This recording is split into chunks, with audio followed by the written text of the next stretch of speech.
What's going on, guys? It's your boy Cash, and we are here to go over G.Lillia. As I said before, after going over the dev notes, I do like that they acknowledge that they messed up when it comes in regards to her. I think that everything that they announced in that dev note was pre-planned already and is barely any actual consistent. We did this and now we're going to do this better. It just seems that they just announced all the other stuff that they were already going to put into the game regardless of whether or not the Lillia banner did good or not.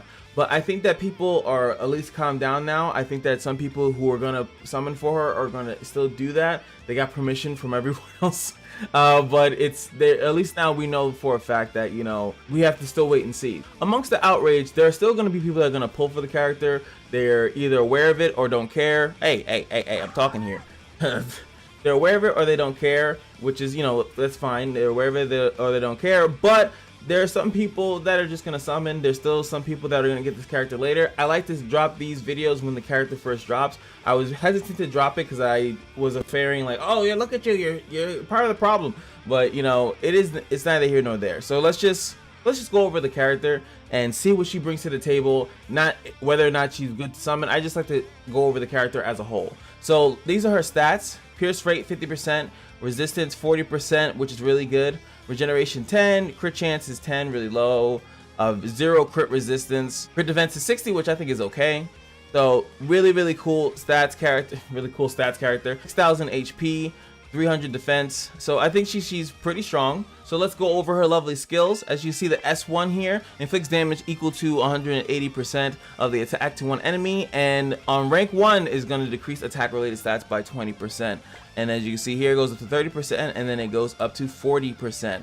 Now what's cool about attack related stats is it's better than just decreasing the attack. As it says right here, you're also going to lower their pierce rate, you're also going to lower their crit chance, and you're also going to lower their crit damage. So the fact that it does that on rank 1 is still really strong. It enables you to pretty much screw over a character. Let's say, you know, who is her biggest enemy? I mean, you could think of a fire character, but you know, I would still say like, you know, Escanor. So lowering Escanor's ability to crit, which his crit chance is pretty low, so that's awesome. Lower his crit chance, lower his crit damage if he crits for some other reason in that meta, you know, he still crits you somehow. And on top of that, you know, you're lowering his attack as well, and pierce rate if he has it. But you're pretty much disabling a target, and it's a really good rank 1 skill for a support S character. I think that that's awesome because the team comps that we're going to go over are going to be about being as annoying as possible, and I think the game needs a character like this. That's what I think that frustrates me the most, is that this character is really good for stalling out fights, and that's what I hate the whole thing about, oh, this combine, let our powers combine, and then they do all that nonsense, and then and then it ends it. I like that there's some characters that are going to make that horrible decision for you, or you might have to kill her first and then do something else. So let's go over to the S2. I know how to say this word. The other one is a doozy.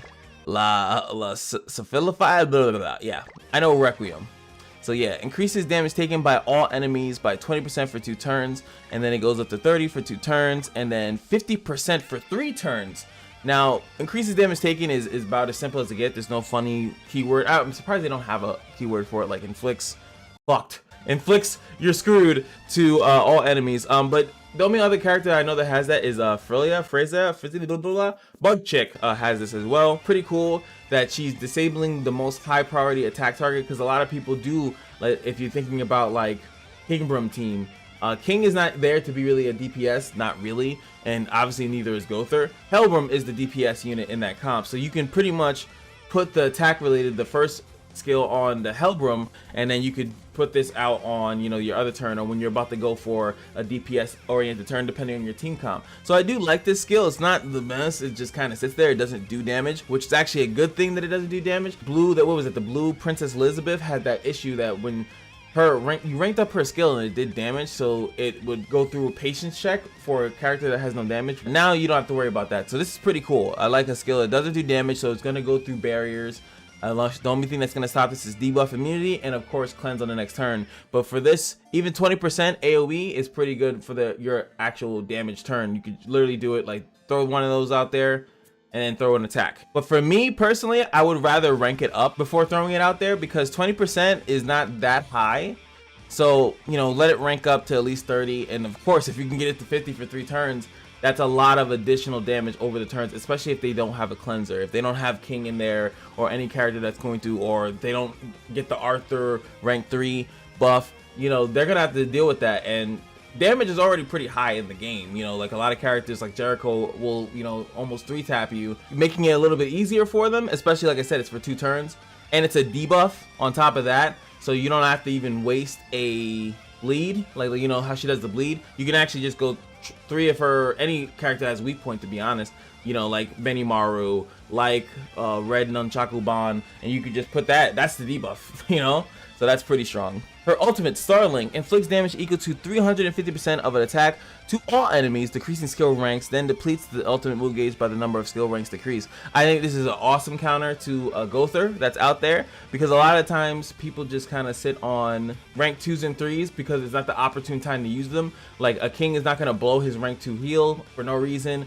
You know, they're not going to blow a Petrify unless they really need to use it. They might just hold it in the back.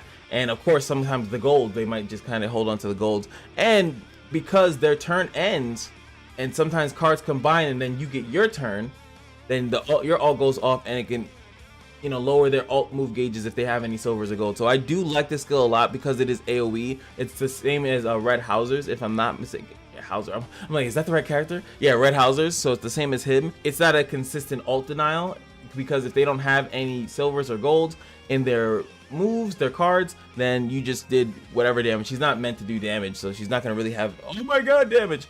And you know, unless she was 6. So yeah, there is that. Last but not least, Dark Design decreases all enemies attack in PvP by 16%. Now again, combine that with her skill 1, I think that's phenomenal. Just really disabling. And the best part about this is that it's a passive, so you can't do anything about it. So you can run really disgusting, annoying teams that I think that's where she comes in. It's not that she herself is like amazingly crazy. You can obviously finally find another character that reduces attack related stats, maybe does more damage, but the fact that her passive includes the more slow play is what makes her, in my opinion, overall awesome. It just makes her very annoying and pesky. But remember, once you kill the character with the passive, then everything's good. So maybe just focus her down. That is a strategy you could possibly do. Now, as far as gear, you could try to do something like this. I mean, most of the time you just want HP. HP helps survivability. Gil Thunder here is on the pure defense because I want to reduce the amount of damage that he takes. It's to go for patience. It's pretty much go for patience by going full HD health defense. But yes, HD health defense is really what you want to go to. Instead of having a triple set of defense, you can actually go with HP. The reason why I want to show you triple defense is because of how defense works. If you go here, that description, defense, a value which decreases damage taken when attacked. So it's not like exactly like resistance, but it reduces how much damage you're going to take in general. So that's why I value it a little bit higher than HP, because if you can reduce something to make it do like nothing, almost nothing to you, it increases survivability. And the reason why I'm showing that on top of that is because of the team comps that I think you can run.